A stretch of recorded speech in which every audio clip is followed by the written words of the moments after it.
The radio gave us 43 seconds of a woman screaming before it cut to nothing. And the worst part wasn't the scream. It was what came after. Because for those 43 seconds, the woman was using the exact call sign protocol we'd taught our newest volunteer that morning. Phonetic, clean, calm at first. Base, this is Hollow Team 2, requesting immediate. And then her voice changed. Not into panic, into something flatter. Like she'd forgotten the words meant anything. Like she was reading them off a card someone was holding for her. I've replayed those 43 seconds in my head more times than I can count. And the thing that gets me is the calm. Panic, I understand. Panic is a person fighting. The voice on that radio had stopped fighting somewhere around the second sentence, and it had kept talking anyway, the way a clock keeps ticking in an empty room. It used the pauses correctly. It released the key between transmissions, the way we train people to do, so that they can hear a reply. It did everything right, except mean any of it. My name is Garrett Voss. I've run search and rescue out of the Pine Hollow Station in the North Carolina backcountry for 19 years. And I have pulled hikers off ledges, dug men out of avalanche debris, and zipped more bags than I'll ever admit to my wife. I know what a dying person sounds like. I know what a hurt person sounds like. I've heard a man with a broken femur sing hymns to keep from passing out. And I've heard a teenager who fell 40 feet apologize, over and over, for the trouble she was causing us. The woman on that radio was neither of those things. She wasn't dying and she wasn't hurt. Or not only hurt, she was being made to talk. And the call sign she used belonged to a team that, according to my own logbook, had checked in safe 40 minutes earlier from a ridge with no road, no town, and no other human being within 9 miles. I want to say thank you to everyone who keeps coming back for these, and if this is your first time here, welcome, pull up a chair. If grounded survival stories are your kind of thing, subscribe and leave a comment so I know you're out there. Now let me tell you exactly how we lost contact, because it didn't happen all at once.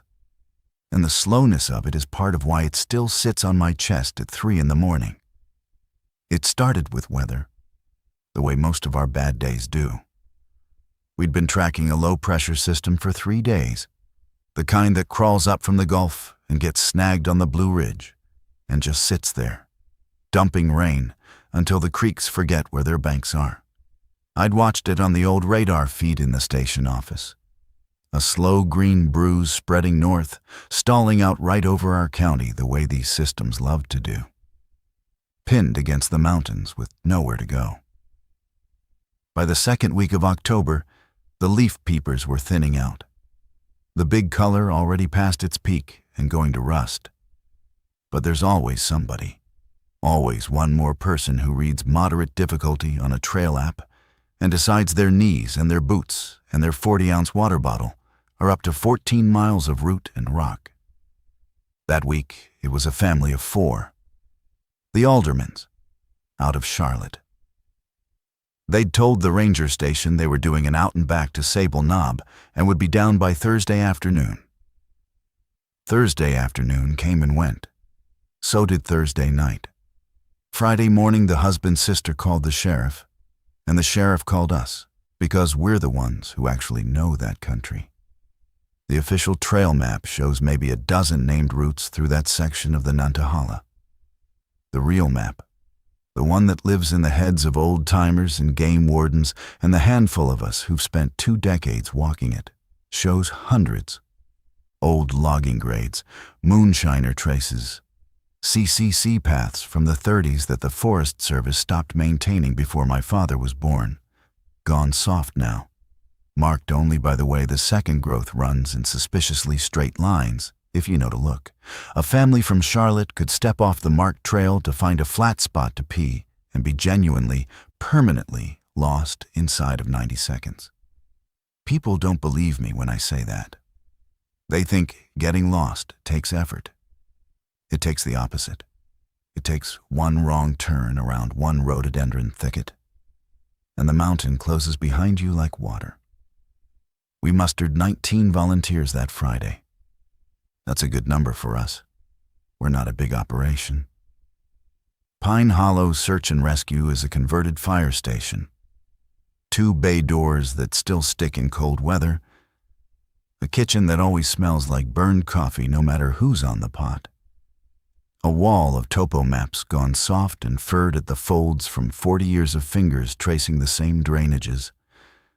And a radio room that my predecessor built in 1998 and that I have personally kept alive with solder and stubbornness ever since. We run on grants, bake sales, and the kind of people who'll leave a warm bed at 3 a.m. because a stranger is cold and scared on a mountain. You don't get rich doing this. You don't get famous. You get a cold tailgate to sit on, a thermos of bad coffee, and the chance to bring somebody's kid back down alive. For most of us, that's enough. It had been enough for me for 19 years. My second that weekend was Del Cottrell. Del's 61, a retired lineman for the Power Co-op, built like a fence post and twice as hard to move.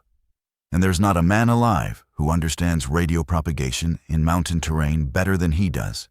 He's the one who taught me that you don't fight the mountains for a signal. You use them. You bounce off them. You find the one notch in the ridgeline that'll carry your voice 40 miles to a repeater while your buddy 300 yards away on the wrong side of a hill might as well be on the moon. Del ran base comms. He had a thermos, a crossword folded into quarters, a pencil behind his ear, and a handheld that he treated like a third lung. He talked slow and thought fast, and in 19 years, I'd never once seen him rattled. Keep that in mind, because of all the things that happened that weekend.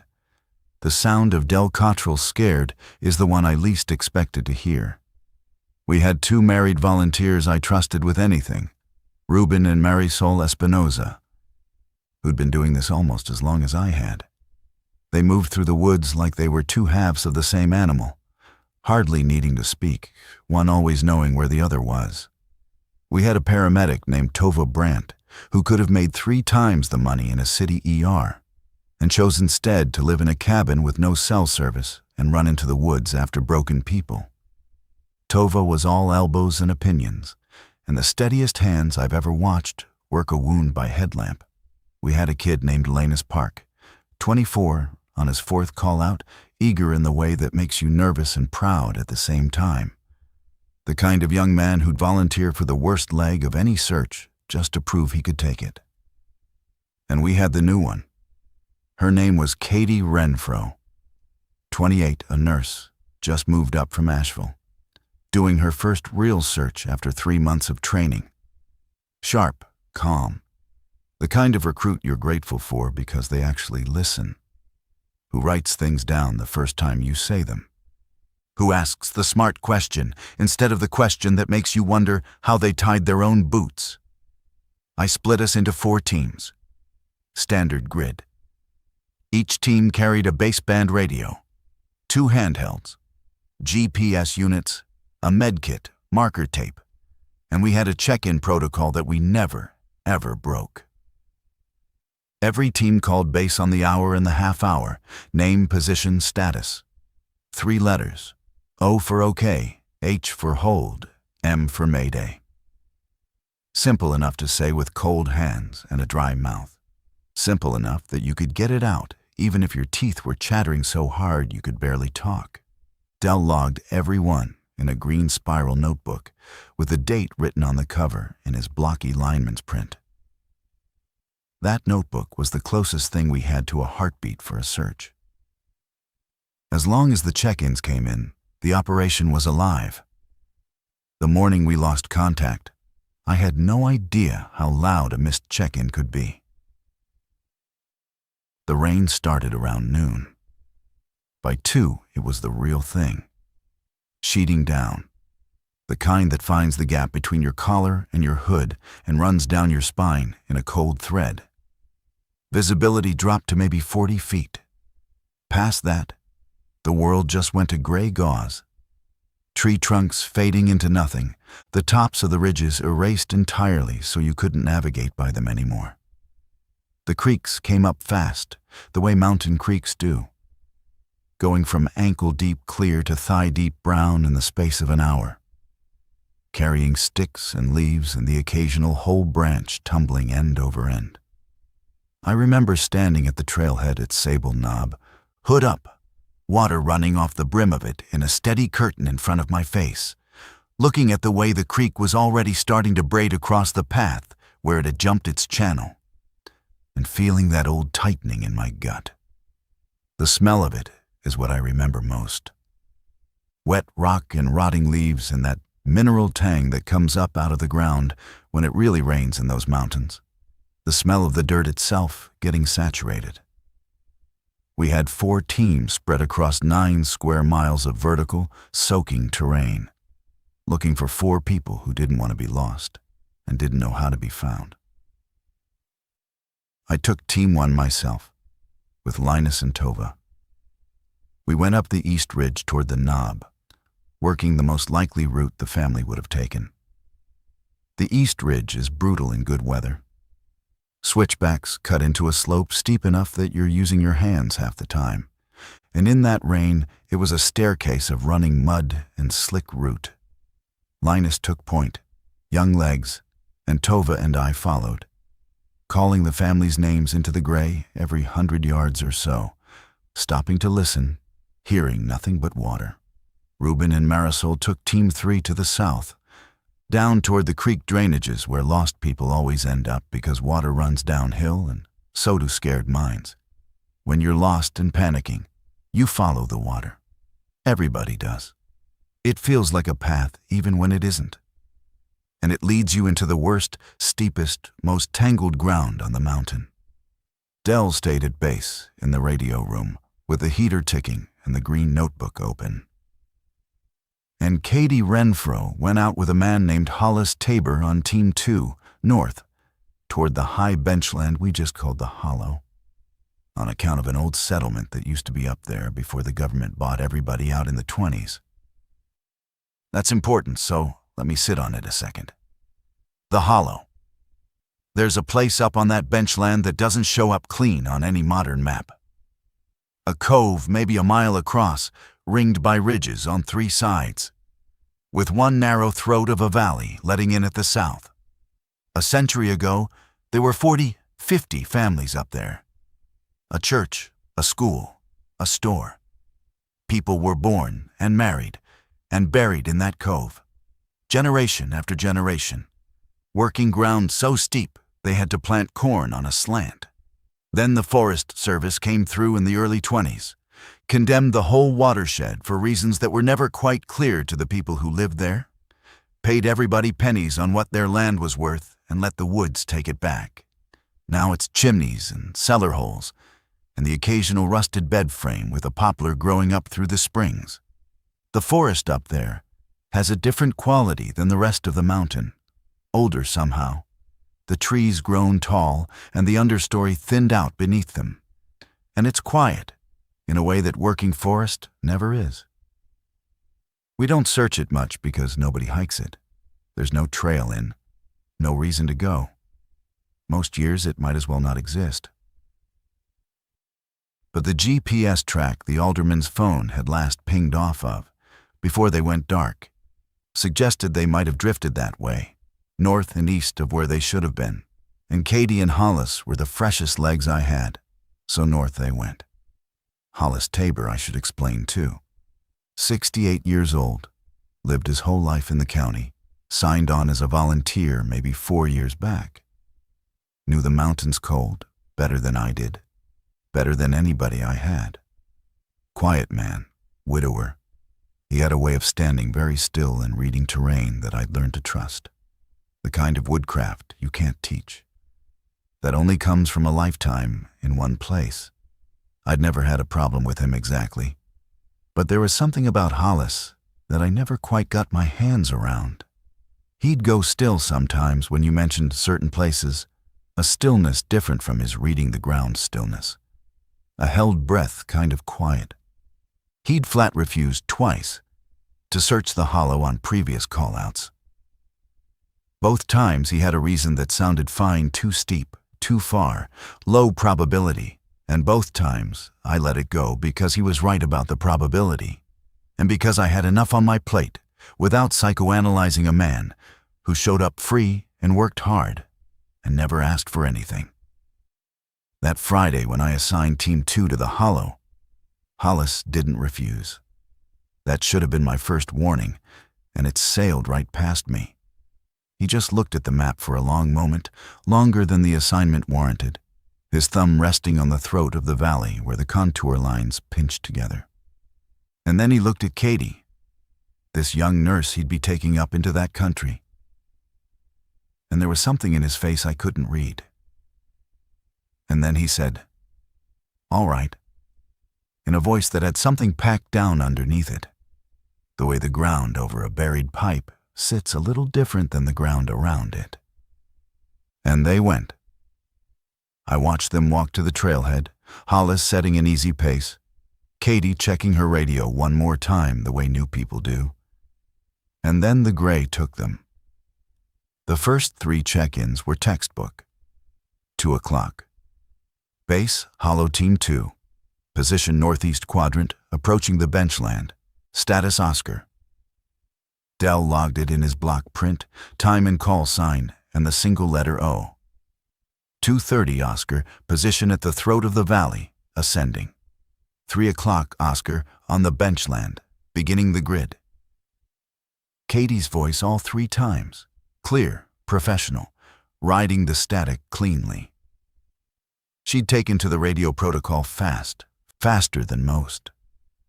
Hollis was senior, but he'd let her run comms, which was good training and which I appreciated him for at the time.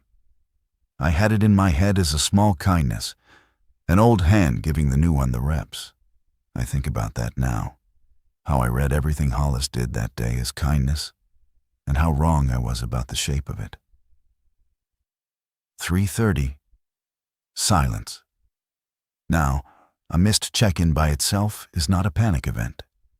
Radio in those mountains is a temperamental animal, and the hollow is a bad spot for it, ringed by ridges that eat a signal alive. Dell tried to raise them 3 times, spacing the calls out, his voice unhurried. Hollow Team 2, base, radio check. Got nothing but the hiss of wet air.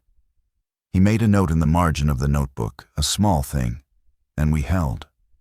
That's protocol. 1 missed check-in, you wait for the next one. Mountains swallow signals all the time. 4 o'clock, still nothing. He tried again, twice. By now there was a different quality to the silence on that channel, or I imagined there was. 4:30, nothing.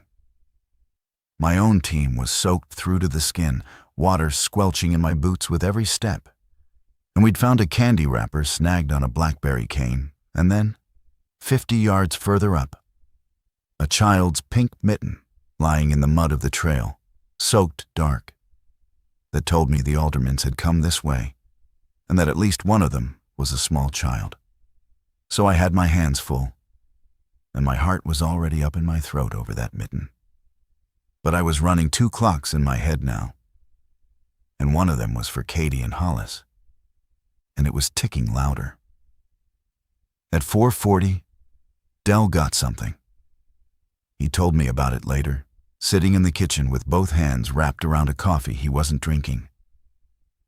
And I've heard the recording since, because Dell records everything that comes through base. Always has, a habit from his co-op days when a logged transmission could mean the difference between a man getting paid for storm work or not. At 4:40, the base set crackled, the squelch breaking, and a voice came through, and it was Hollis Tabor. Not Cady. Hollis. Base. A long pause, long enough that Dell leaned toward the set. Base, this is Tabor. Another pause, and Dell said the man's voice was wrong, slow, dragging, like he was talking around a mouthful of something, like a man coming up out of anesthesia. We found a structure up here that's not on the map. His breathing was audible between the words, heavy, ragged. Cady went in. I told her not to. I told her. And then a sound Dell described, and that I heard for myself later. A deep metallic groan, and then a boom. A heavy door swinging or slamming, the kind of sound that has real mass behind it. And then nothing. The carrier dropped. The channel went back to dead air.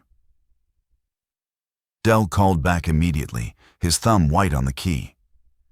Tabor base, say again. What structure? What's your position? Nothing. Tabor base, is Renfro with you? Status check. Nothing.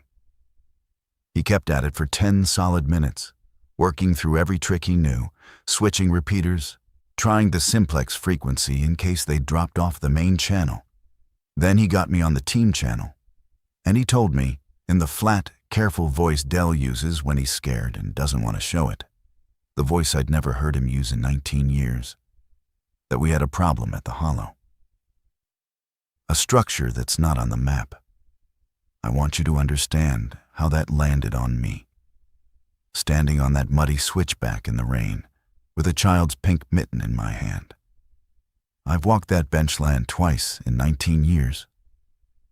There are cellar holes up there, sure. Foundation stones, chimney stacks, but a structure. A building with a door heavy enough that Dell could hear it slam from a microphone 2 miles off.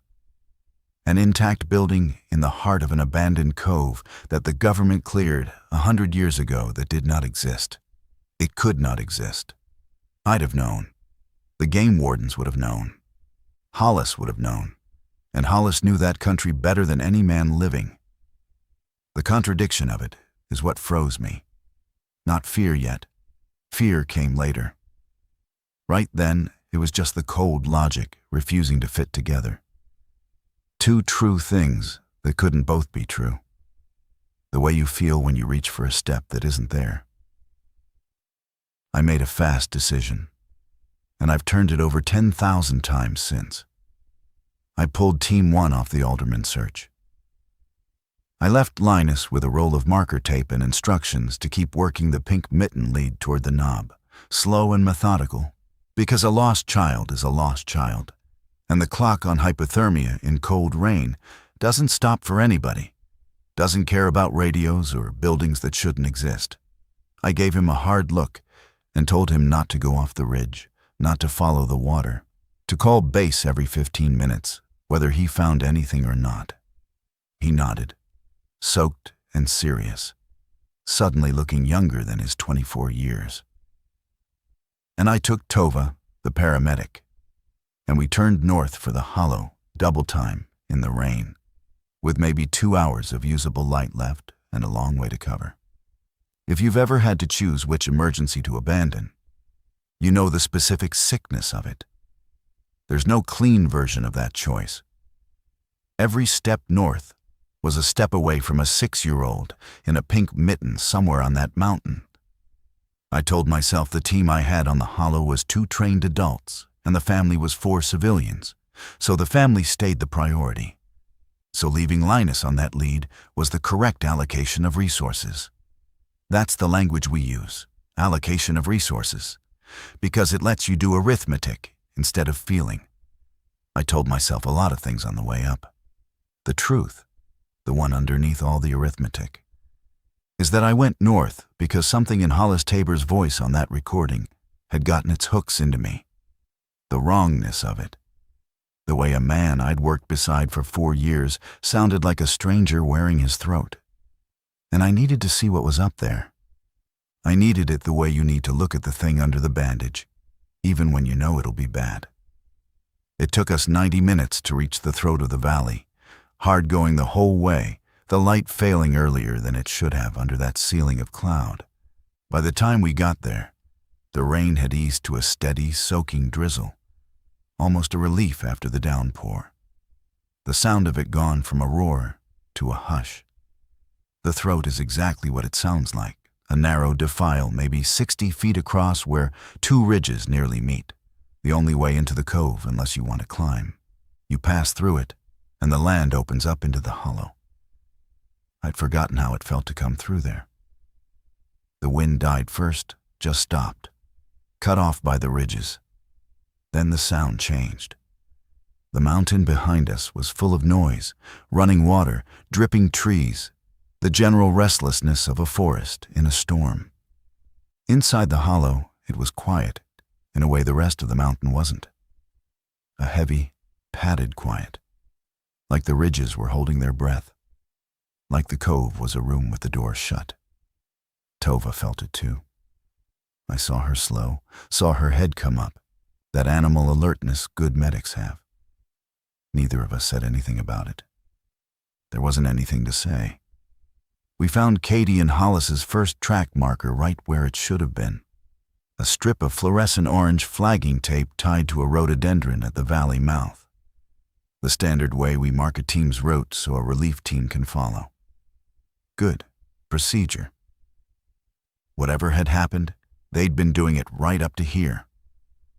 We followed their markers up onto the benchland in the gray last light, finding them at proper intervals, every couple 100 yards. Cady's work, probably. Neat little bows in the tape. And for a while, it was just the ruins I remembered. Chimney stacks standing alone among the trees like gravestones for whole houses, their fireboxes gaping black.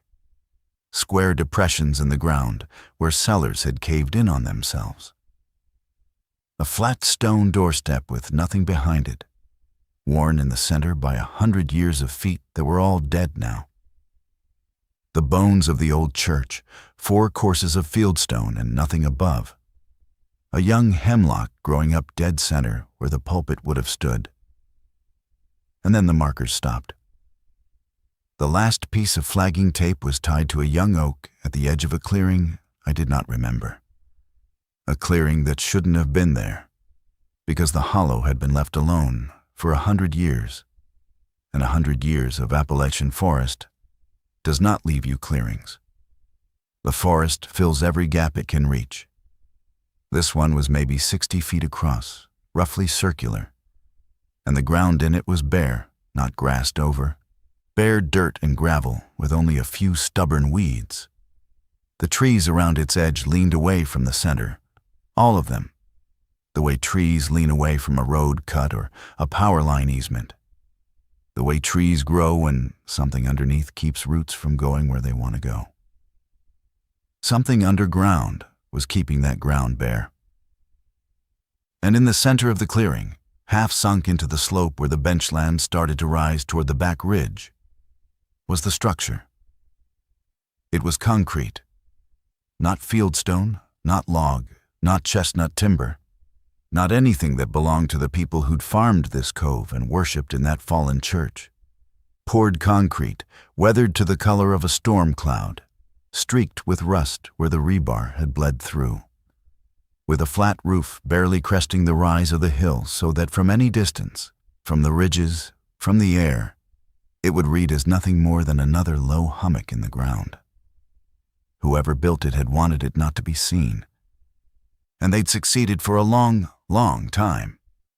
A single face was exposed where the builders had cut into the slope, a wall maybe 12 feet across, and in that face was a door. Steel. Heavy. Industrial. The kind of door you put on something you mean to keep closed. It was standing open about a foot. A black gap, a foot of pure dark, with the gray drizzle light dying around its edges. Tova said my name once, quiet, just Garrett. The way you'd say it to make sure the other person was seeing what you were seeing. We both stood at the edge of the clearing in the last of the light and looked at this thing that could not be there. And I felt the back of my neck go cold in a way the rain hadn't managed all afternoon. A specific crawling cold that has nothing to do with the temperature. Because here is what I knew. Standing there with the clearing's bare dirt in front of me and the wrong quiet pressing down. The Forest Service cleared this cove in the 20s. But the concrete in front of me wasn't 100 years old. The forms had left their grain in it, and the rebar staining and the style of the door and the rounded brutalist edge of the roofline all said newer than that. 40s, maybe early 50s, which meant that sometime after the government emptied this valley of people and closed it to the public and let it go feral and erase the very memory of it, somebody had come back in here, through that one narrow throat, with trucks and cement and steel and diesel, to build something they very much did not want anyone to ever see. And the door was open, and our newest volunteer had gone inside. I'm going to ask you something, and I want you to actually sit with it, because I've never stopped. You're standing at the edge of a clearing that shouldn't exist, in front of a door that shouldn't exist, with full night, maybe 40 minutes off, and a green volunteer somewhere on the other side of it, calling your name in your memory. Do you go in? Tell me in the comments what you'd have done, because I have genuinely never been able to convince myself there was a right answer. I went in. Of course I went in. That's the job. The job is you go in. I had Tova hold at the door. 2 reasons, and I made myself say them out loud, partly to her and partly to settle my own nerve.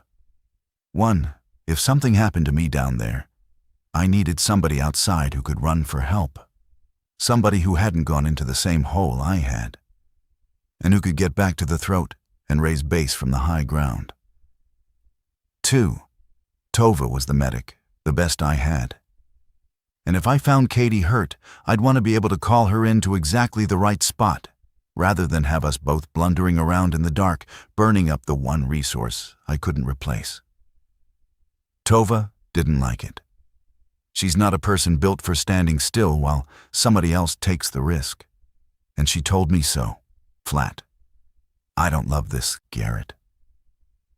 But she understood the logic, and she planted herself in that doorway with her headlamp and her radio and her med ruck, one boot wedged against the base of the steel door so it couldn't somehow swing shut on its own, and I went in alone.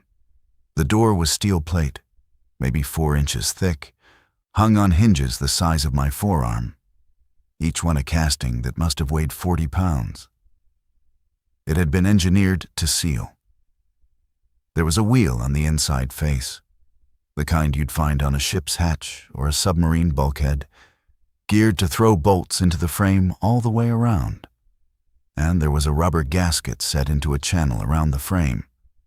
Cracked and perished now, gone the gray of old tire, but unmistakable for what it had been.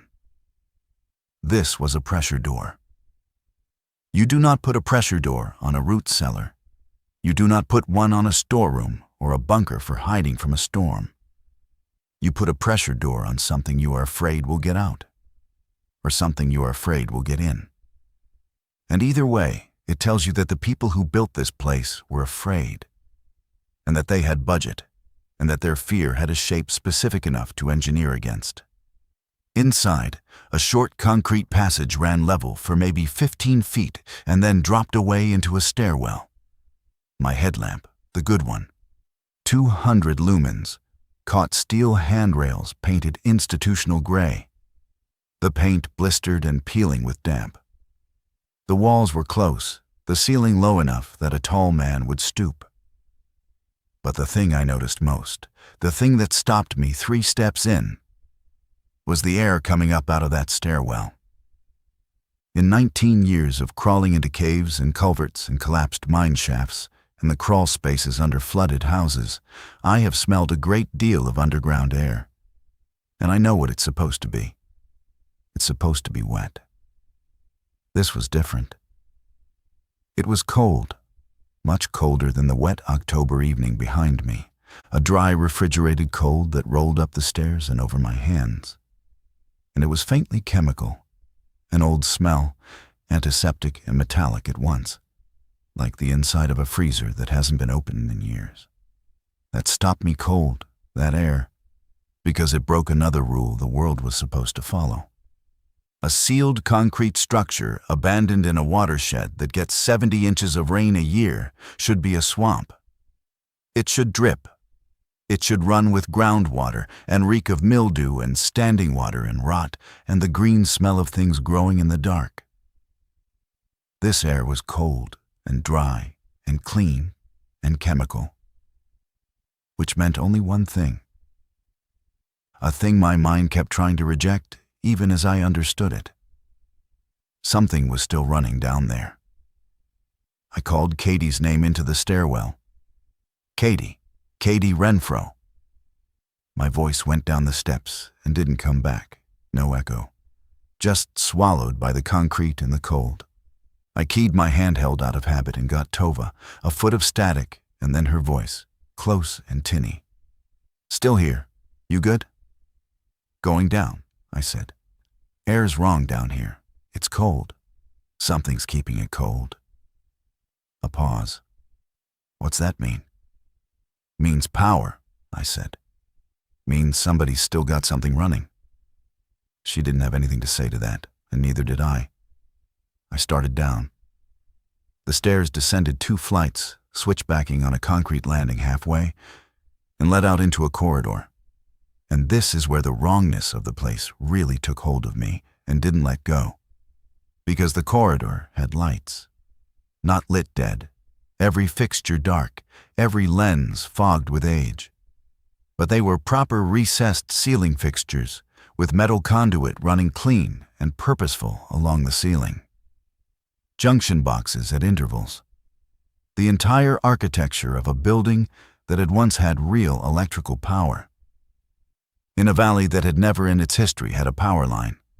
In mountains where the nearest connection to the grid was 11 miles south as the crow flies, and a great deal further by any road. Somebody had generated electricity down here, deliberately, at expense, in secret. There were doors off the corridor, steel, each one stenciled with a number in faded white paint. 1, 2, 3, some standing open into black rooms, some shut. The corridor ran straight for what my headlamp said was 60 or 70 feet. And down at the far end of it, my beam found a smear on the floor. I want to be precise about what I saw, because precision was the only thing keeping me upright. It was a drag mark, wet, dark in the headlamp beam, the way blood goes dark when it started to dry, not bright red, but nearly black, brown black, with a sheen still to it.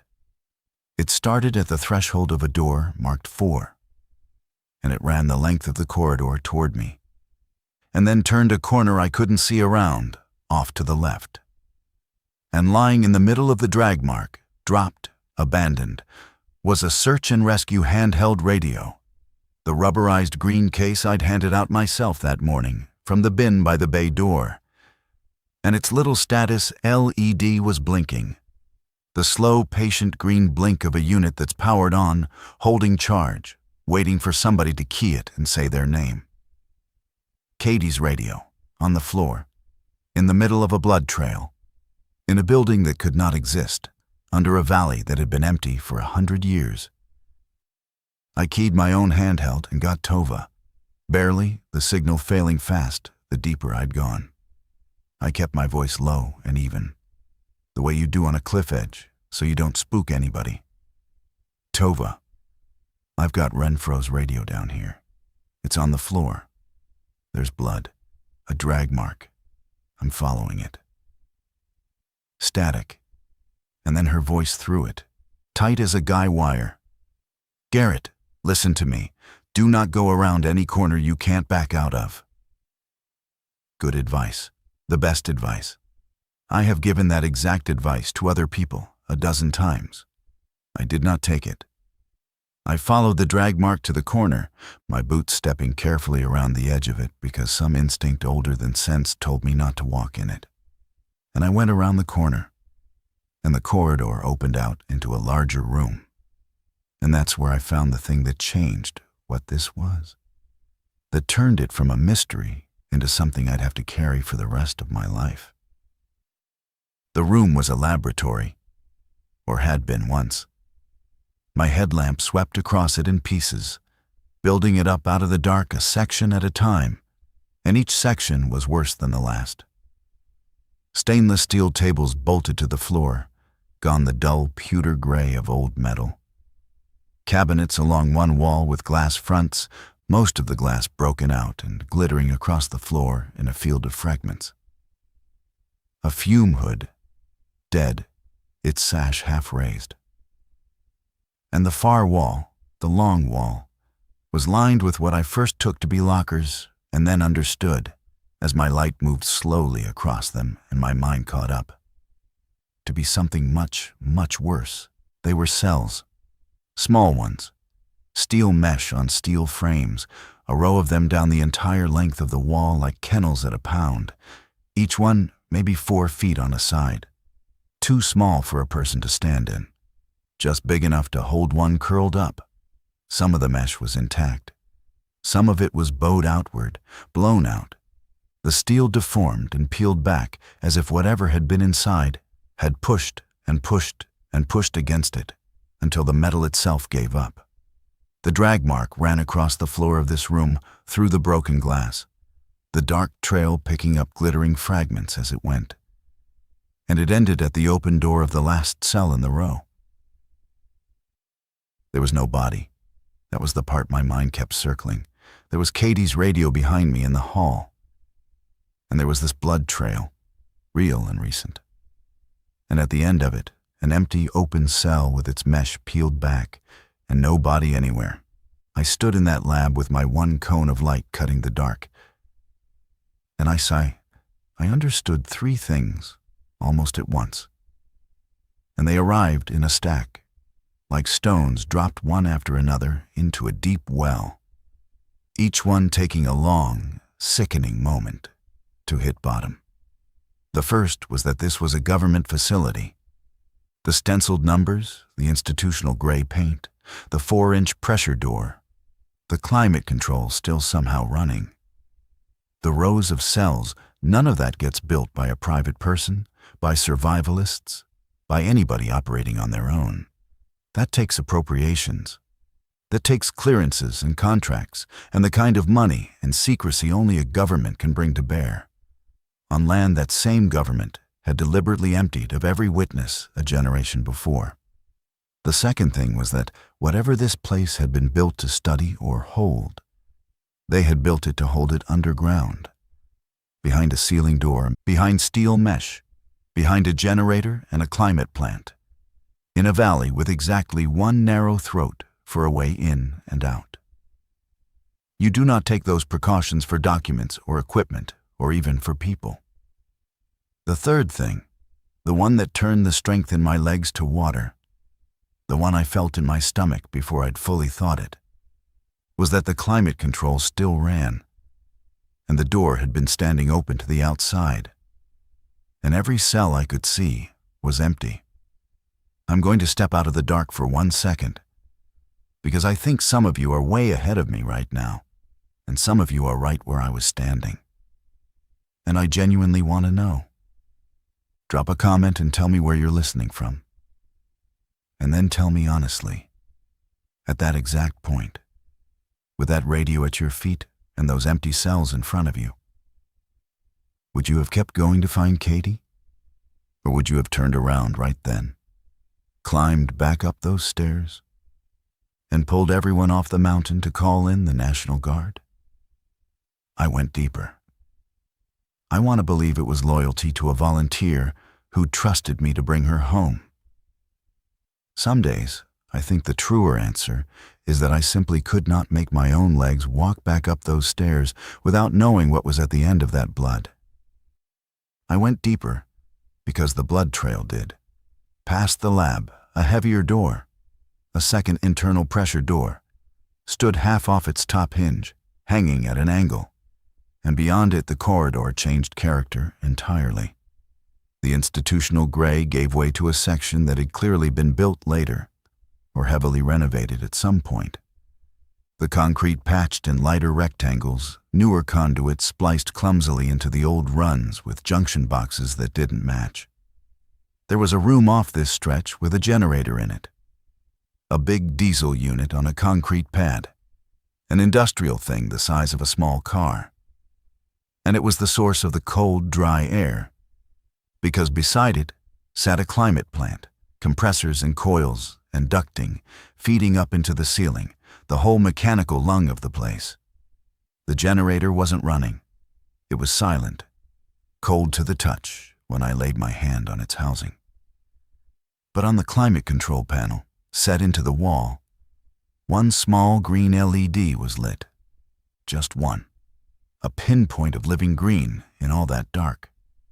That LED was what told me there was a battery backup somewhere, deep in the building's bones, that had been keeping a trickle of current alive for who knew how long, keeping the air moving, keeping the cold in. Long after the men who built this place had walked out the door and let the world forget it. 50 years, maybe more, and one stubborn piece of this place had simply refused to die. And taped to the wall above that control panel, behind a sheet of cracked, yellowed plexiglass, was a placard.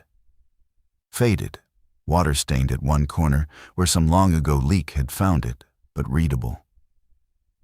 It had a department seal at the top, an eagle, and some lettering I won't pretend I could make out or would repeat if I could. And below the seal a project name that I will never forget, as long as I draw breath, Project Wendell, Lun Hollow, Biological Containment, Authorized Personnel Only. And below that, in smaller type, the kind of bloodless bureaucratic phrasing that men in clean offices use to put a tie on the worst things human beings do to each other. Strain may alter host behavior. Do not approach symptomatic subjects without full isolation protocol. Alter host behavior. I stood there and read those 4 words 3 times, and the recording started playing in my head, whether I wanted it or not. Hollis Tabor's voice, slow and dragging and wrong, talking around a mouthful of something. And Cady's voice, and I didn't know it yet. But I would understand it within the hour, going flat in the middle of a call sign. Releasing the key at the right moments, reading the protocol like she'd forgotten that the words were supposed to mean anything to anyone. I keyed my handheld for Tova. Tova, you copy. Static. Pure static, deep and even. The sound of 4 inches of concrete and 2 flights of stairs between us. I tried bass on the off chance the simplex would carry. Dell, bass, Voss, you copy. Static. Down this deep, behind this much mass, my radio was a brick. I was alone in the bottom of a containment facility that the United States government had built to hold something that changed the way people behaved. Something it had been so afraid of that it had buried it in the most forgotten cove was system in the mountains. And that something was no longer in its cells. That's when I heard the singing. It was faint, threading up the corridor from somewhere past the generator room. From a final stretch I hadn't entered. A voice. A woman's voice. And she was singing the call sign alphabet Alpha, Bravo, Charlie, Delta, in a soft, tuneless, endlessly patient way. The way you'd hum a lullaby to a child you were trying to put down for the night. Alpha, Bravo, Charlie, Delta. Over and over, the same 4 letters, no rise or fall to it, no melody, just the gentle repetition. It was Cady. Every cell in my body that had kept me alive for 19 years in dangerous country, every instinct I'd built crawling into places that wanted to kill me, told me with one clear voice not to walk toward that sound. I walked toward it, slow. Headlamp tilted down so the beam pooled on the floor ahead of my boots, rather than throwing my full light forward. The corridor ended at a doorway, and beyond the doorway was a room I would later understand had been the original observation room. There was a long window in one wall, thick glass, double-paned, looking into a sealed inner chamber that my light couldn't fully reach. A bank of dead monitors, gray dust-furred screens, a single steel chair, bolted down like everything else. And in the chair, with her back to me, sat Cady Renfro, rocking very slightly, just a small, steady motion forward and back, singing the alphabet to the dark glass. "Cady," I said. She stopped singing. She didn't turn around. The rocking stopped too. And when she spoke, her voice was the flat, reading off a card voice, the wrong voice, the one from the recording. "Garrett," she said. "You came in. That's good. He said someone would come in. He's been waiting so long for someone to come in." And then she turned around, slowly, in the chair, and my headlamp found her face, and I had to stop myself from stepping back. There was a wound at her hairline, on the left side, a torn, ragged place, dark and crusting and weeping at the edges. And her eyes were wrong. Too wide, the whites showing all the way around, and fixed not quite on me, but on something just over my left shoulder, the way a person looks at something standing behind you. She smiled, and the smile was the worst part, because it was almost hers. Almost the open, friendly smile I'd seen across the muster room that morning. And she said, "You shouldn't have closed the door behind you." And I felt the cold then, the real cold, the bottom of the well cold, because I had not closed the door behind me. I had left it open. Tova was holding it, and that meant someone else had closed it. I turned, fast, headlamp swinging. The corridor behind me was empty, just the throw of my light down the patched concrete and the dark beyond it. But far back, right at the edge of the beam, where the light gave out, I caught movement, low to the floor, fast, a flicker of something pale moving along the base of the wall. And then it was gone before I could fix on it, before my eyes could make it into a shape. And from far up the corridor, muffled and dampened by all that concrete and the 2 flights of stairs, I heard the deep, heavy boom of the steel pressure door swinging shut. And then the squeal, drawn out, of the wheel being spun. And then the solid, mechanical thunk of the bolts driving home. Into the frame. All the way around. Tova was on the outside of that door. The medic, my runner, my way home. And someone, something, had just sealed me into the bottom of Project Wendell Hollow with whatever it had been built to contain. I keyed the handheld anyway, knowing it couldn't reach. "Tova, Tova, the door. Get away from the door, get back to the throat." Static. I tried bass, more out of the animal need to hear another voice than any real hope. Dell, come in." Static, and then, faintly, impossibly, threaded through the hiss like a single wire pulled through cloth. I heard Dell's voice, very far away, saying my name. Just my name, Garrett.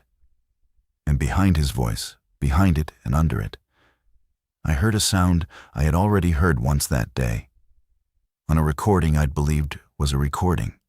43 seconds of a woman screaming.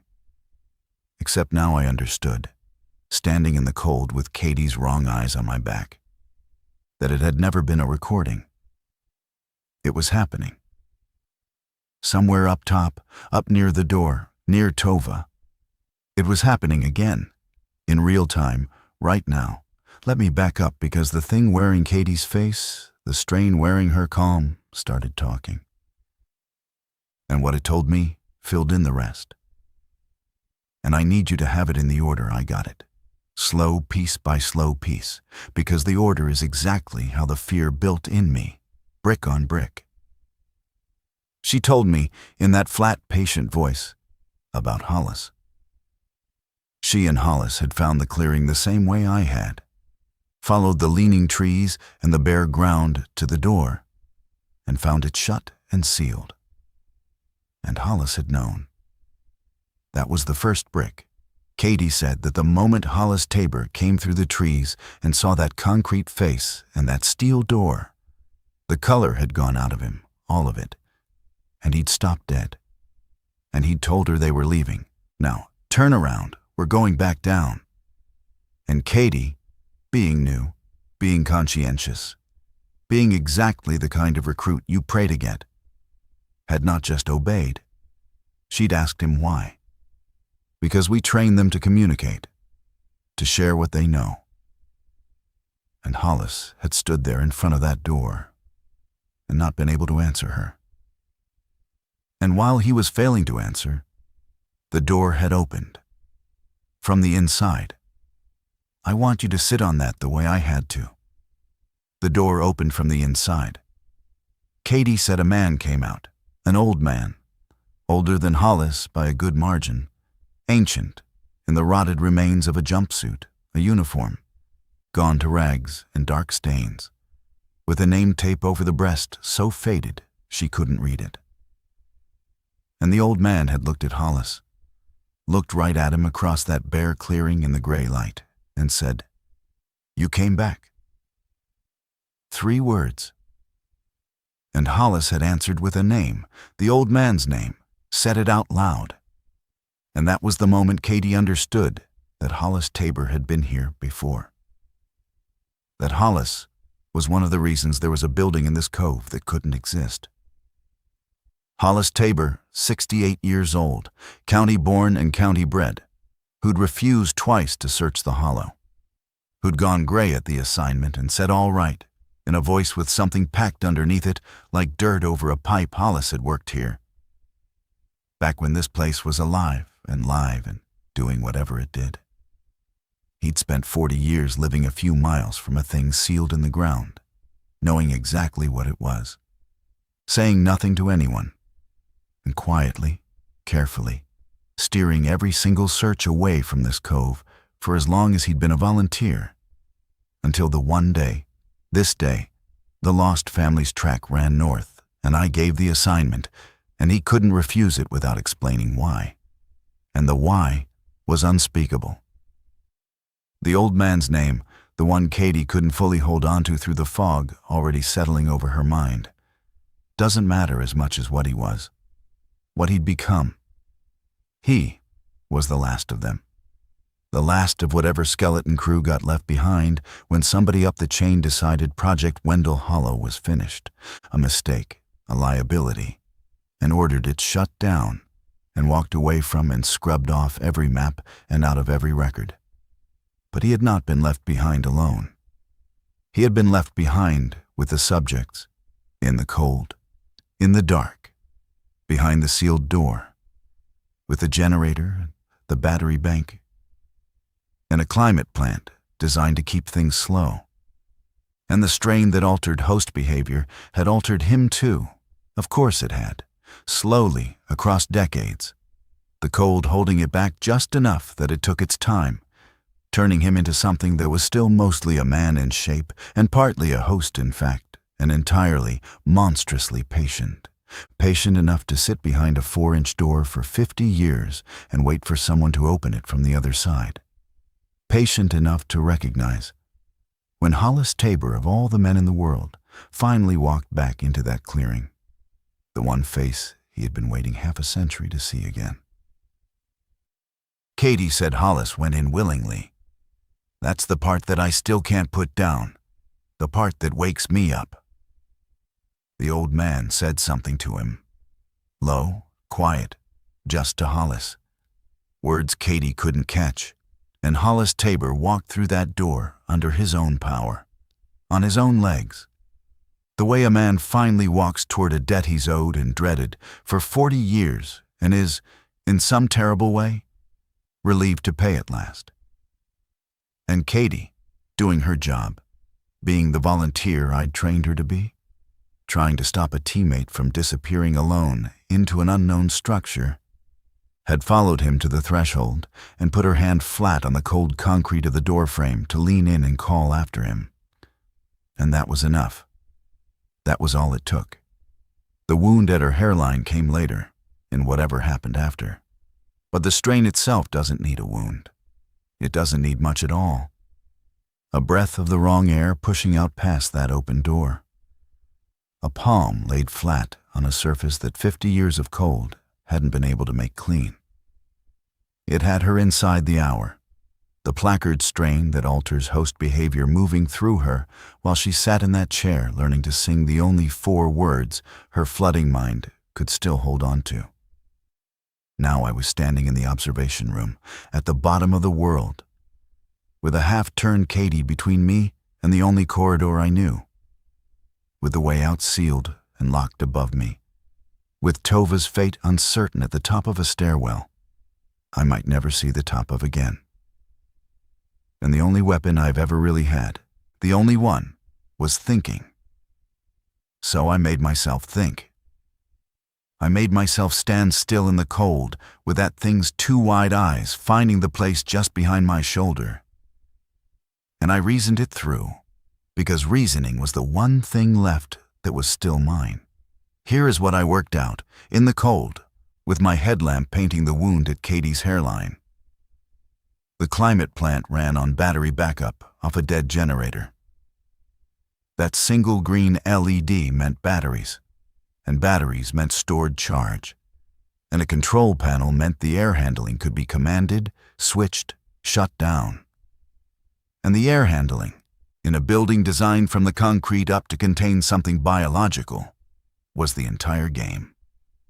Whatever this strain was, it had been held down here for half a century, not by the steel door alone, not even mostly by the door. It had been held by negative pressure, by filtered exhaust, and above all by the cold. The cold, dry, refrigerated air I'd felt rolling up the stairs the moment I stepped inside wasn't some leftover quirk of the machinery. It was the leash. It was the only reason Project Wendell Hollow's subjects had stayed slow enough, sluggish enough, to stay contained at all. Take away the cold, and they would warm, and they would quicken. The old man had been able to be patient for 50 years for one simple reason. For 50 years, he had been cold. The cold had made his decades feel like an afternoon. And the generator room had a fuel tank. Diesel. I had seen it walking in. A big steel day tank bolted to the wall beside the unit, with a sight glass on its side. I'm not proud of how fast the next part of my mind worked. But I've spent my whole life making bad decisions quickly in the dark and then living with them. So I'll tell it to you straight, the way it came. I understood that I was very probably not getting back out the way I'd come. Not with that door sealed and that wheel spun from the inside by something with hands. I understood that there was a thing in this hole that the government had been right, for once, to bury. And that it was awake now and warming and no longer behind mesh. And that if it ever got up those stairs and out through the throat of that valley and down off the benchland into a county full of sleeping families, then 4 lost hikers and 1 sealed-in rescue volunteer would be the smallest line in a very long ledger of graves. And I understood that I was standing in a building with a generator, a half-full diesel tank, and 50 years of negative pressure containment that one open door had already defeated. If I could not keep it sealed, I could burn it. But first, I had to deal with Cady. And that is the choice that has followed me into every quiet hour I've had since. That sits with me on the tailgate at the end of every search. Because Cady Renfro was 28 years old. A nurse 3 months into her life in our county, on her very first real search. And she had done everything right. Everything. She had followed protocol all the way to the threshold of that door. She had tried to stop a senior teammate from vanishing alone into the unknown, which is the most basic thing we train. Look out for your partner. The strain had taken her not because she was careless or slow or stupid, but precisely because she was good at the job. Because being good at the job meant going to the edge of the danger to pull somebody back. And the thing in the chair in front of me was still, in some flickering, drowning way, her. It had used her training against me. It had sung the call sign alphabet because somewhere down under the wrongness, the real Cady's mind was still reaching, still grasping, for the one piece of procedure that meant safety, that meant base, that meant Dell's voice and the green notebook and home. When she'd keyed that radio earlier and read the call sign flat, and I understood it fully now. The 43-second scream on the recording, the one I'd been so sure was a recording. That had been her. That had been Cady being made to talk, while the strain learned through her mouth what our words were shaped like, and what they were for even then, even being used like a puppet. Some buried part of her had been trying to reach us, trying to warn us, reading the protocol off the card of her own dying memory because it was the last thing she had that was hers. I couldn't save her. I knew it the way I know weather, the way you know a front is coming before the first cloud, in the joints, in the gut. I had read the placard.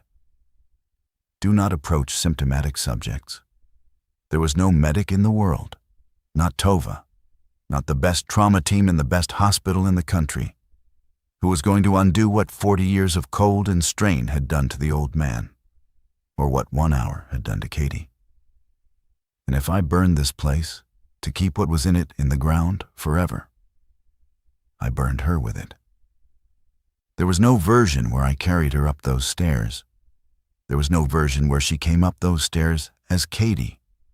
If you've stayed with me this far, then you already know this isn't the kind of story where the right answer is sitting on a shelf somewhere, waiting for a brave man to take it down. So I'll ask you the hardest one I've got. And I mean it as a real question, not a story question. Was I about to do the right thing? Hold that for a second. I held it. I'm still holding it, all these years later, and I have never once managed to set it all the way down. I talked to her. I don't know if it reached anything. I don't know if there was enough of Cady left in there to hear a human voice and know it for what it was. But I talked to her the way I'd talk to anybody hurt and scared in the dark.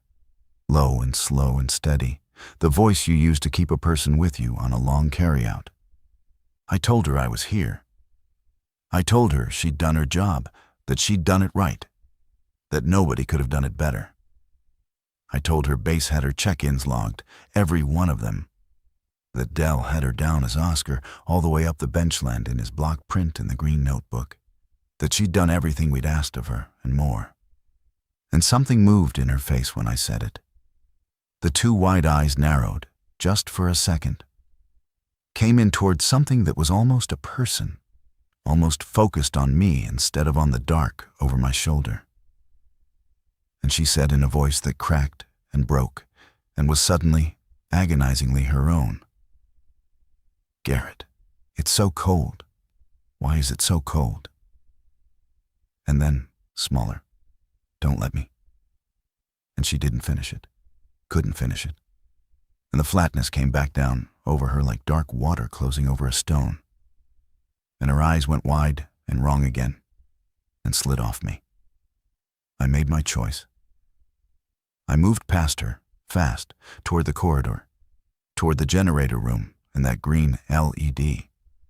And she came up out of the bolted-down chair behind me, faster than anything that hurt should ever be able to move, faster than her body should have allowed. And I felt her hand close hard on the strap of my pack, a grip with no give in it at all. And I did the thing I will answer for at whatever counter we all eventually answer at. I twisted my arms back and out of the pack straps, and I let her have the whole pack, and I ran. The corridor was the longest 100 feet of my life. Behind me, Cady made a sound that had finally stopped being singing, a long open note with nothing human at the bottom of it.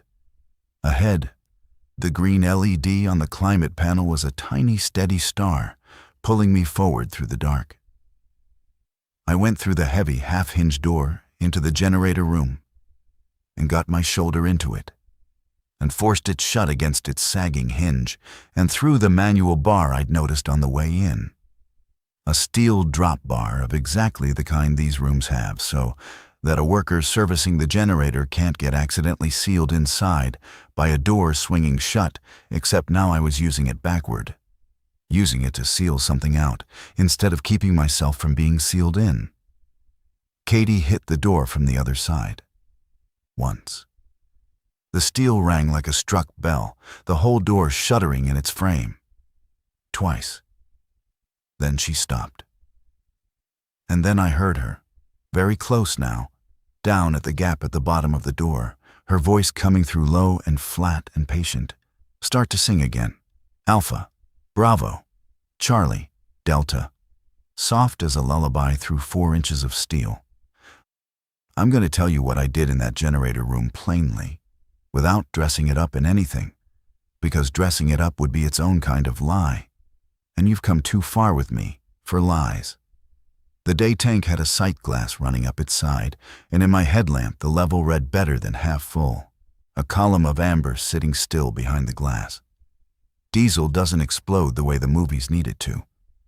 It won't go off like gasoline. But it will burn, long and slow and brutally hot. And in a sealed concrete room full of 50-year-old oil-soaked machinery and spliced wiring and a generator that had been weeping lubricant for decades, it will burn more than hot enough. And it will eat oxygen as it burns, greedily. And a containment facility is a thing that lives and dies on its air handling. And if the air handling itself catches, and the oxygen in that buried complex gets consumed, then the cold goes, and the negative pressure goes, and everything that the cold and the pressure had been holding slow and contained and asleep for half a century would find itself sealed inside a concrete oven with no air left to breathe and no cold left to live in. I couldn't keep the door at the top of the stairs shut. That was lost. I couldn't carry the strain up out of the ground to be buried properly somewhere else. But I could do the one thing left to me. I could turn Project Wendell Hollow back into what the men who built it had been trying, in their cowardice and their secrecy and their terrible foresight, to make it a hole in the ground that nothing ever comes out of. I opened the tank's drain valve, cranking the handle until the amber came pouring out across the concrete floor, spreading fast, finding the low spots, running toward the base of the generator and toward the old spliced conduit where it met the wall. The smell of it filled the little room instantly, thick and oily, cutting through the chemical cold. I soaked a rag from the small kit on my belt in the spreading fuel, and I found the breaker panel on the wall.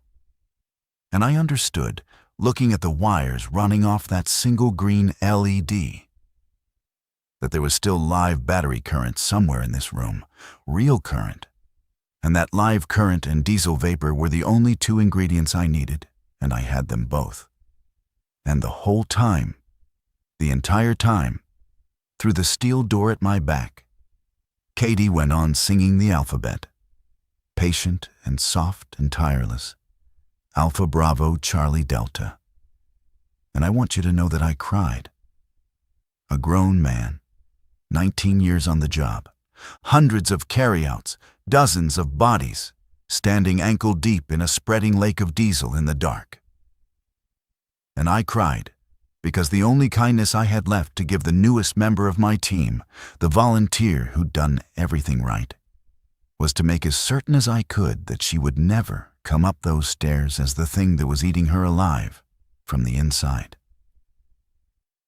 And then I heard Dell. The handheld on my belt, which had been nothing but dead static since the door slammed shut above me, crackled, the squelch breaking. And Del Cottrell's voice came through it, thin and torn and impossibly faint, but real. Real and human, and from the world above. Garrett, if you can hear me. A burst of static, ragged breathing on the other end. The door's open. Tova got the door open. A pause, more of that ragged breathing. And under it, I could hear wind, the open air of the surface. Tova's hurt. Something came up the stairs at her when it slammed, and she fought it. She fought it off, and she got the wheel turned back the other way. The door's open, Garrett. There's a way out. Get out. Get out now. Get out. The door was open. Everything I had just reasoned myself into the ceiling, the burning, the oven, the clean math of a man already buried. All of it had been built on one certainty: that I was already entombed, that there was no clean way left to keep the strain underground except to bring it down with me and the fire, both of us, together, the price paid and done. But the door was open. Tova had fought something on those stairs with her own 2 hands and gotten the wheel turned back the wrong way against whatever was pushing on it. And the door was open. And that single fact detonated the whole equation. Because an open door meant I could get out. And an open door also meant that the strain could get out. And it meant that the only way the fire still made any sense at all was if I lit it and then ran the full length of that facility, past Cady, up the 2 flights of stairs, out through that open door, and got far enough into the night with Tova and Dell to still be alive, and trusted the fire to do its work behind me. With the door I would have to leave open in order to escape through it, feeding the flames exactly the air they would need to grow. That was the math I had to do in about 4 seconds, standing ankle-deep in spreading diesel, with a battery panel humming live current a foot to my left, and the thing that had been Cady singing low through the steel to my right. Fire needs air. The open door gives the fire air. The open door is also, and only, the way out. Light it and run, and one of 2 things happens. Either the draft up that stairwell pulls the flame up after me like fire up a chimney flue, and I burn somewhere on those stairs, or I'm fast enough and far enough ahead of it that the building becomes the oven I want, with the door behind me warping shut in its own heat. And I had seen that happen. I had seen heavy steel doors warp tight in structure fires, frames buckling from the heat until the door was welded shut by its own expansion. I had staked lives on knowing how fire moves through a sealed space, but always the other direction, always going in to pull somebody out. Now I would stake my own life on knowing it going the other way. I lit it. I'm not going to pretend the next 90 seconds were anything other than pure animal. The rag went into the fuel, and the fuel found the live panel almost before I'd cleared the doorway. And the heat came up behind me like a hand laid flat against my back, growing, pushing. I threw the drop bar off the generator room door and went out into the corridor. And Cady was there, right there, waiting in the dark. And I went past her. And I will not stand here and tell you that I tried to take her with me, because I didn't. Because there was no taking her. There had never been any taking her. There was only the fire and the stairs and that one open door. And she reached for me with that grip that had no give in it.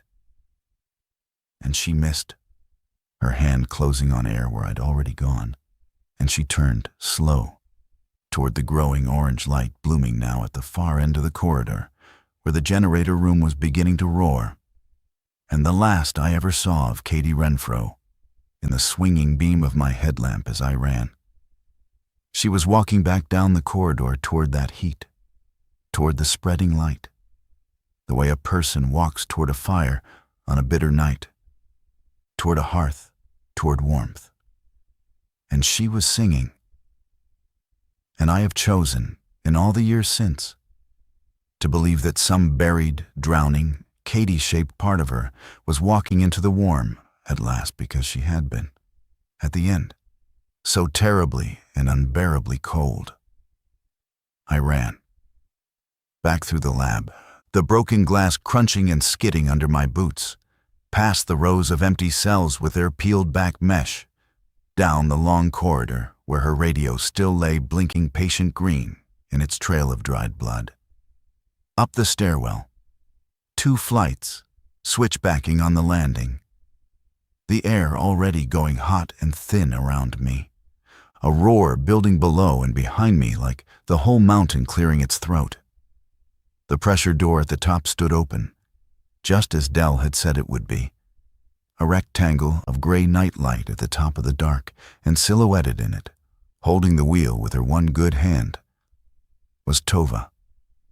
One arm hanging wrong at her side, the angle of it sick to see. Blood down the left side of her face, black in the dimness. And she was screaming at me, screaming a single word over and over, "Move, move, move." I came up out of the stairwell and through that doorway into the cold, wet open air of the clearing. And the two of us threw our combined weight onto the steel door. And the wheel spun under our hands, screaming on its old gearing. And the door boomed home into its frame, and the bolts thunked into place all the way around. And a single heartbeat later, the whole door shuddered hard against our hands as the fire below reached up and found the rush of fresh air it had been waiting for. We didn't stay to watch. We got Dell on the radio he'd come up the benchland against every order I'd ever given a man, the stubborn old goat, left the base unmanned and humped 2 miles uphill in the dark because he couldn't sit at a dead channel listening to nothing. And he'd met Tova in the clearing in the last of the light, and the three of us went down through the throat of the valley in the full dark, picking our way by headlamp. Tova's broken arm bound up in a sling I'd tied out of her own jacket sleeve. All of us soaked and burned and shaking with cold and adrenaline and the things we'd seen. And behind us, as we went, the bare ground of the clearing in the hollow began, very faintly at first, to glow, a dull, sullen orange seeping up and through the seams and vents in the ground, the buried oven lighting itself in the dark. Here's the part the official report doesn't have, because there is no real official report, not one that says any of what I've just told you. We came down off that mountain at 2 a.m. We found Linus at the trailhead, soaked and frantic and half out of his mind with worry. And he had found the aldermans, all 4 of them, cold and scared and dehydrated and alive. The pink-mittened small owner included, a girl of 6. The family had sheltered in a dry cellar hole on the east ridge through the worst of the storm, exactly where I'd left Linus working the lead. And that young man had stayed on it the way I'd told him to and pulled all 4 of them out of that hole while I was 2 miles north at the bottom of the earth. 4 people saved. A whole family walked down off the mountain. That's the math the public got.